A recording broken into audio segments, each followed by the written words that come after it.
Welcome to Samba Samba. Enjoy the video. You start by confirming two subtools, the target mesh and the cutter. Place the cutter above the target in the subtool list, then enable Live Boolean so you can preview the result in real time. Once Live Boolean shows the intended intersection, switch the cutter to subtool Boolean difference or union depending on your goal.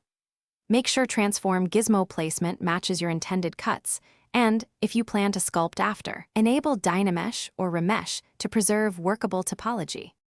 Now refine the operation.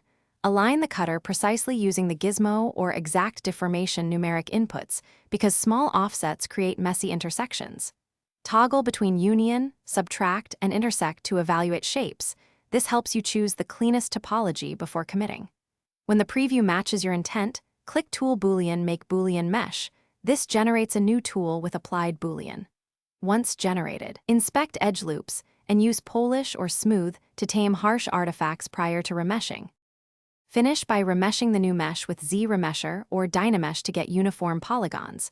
Project high-frequency detail back if required. Then clean up stray geometry. Use delete hidden, close holes, and polish by features to sharpen or soften edges. If you see artifacts or missing regions, check surface normals and overlapping geometry.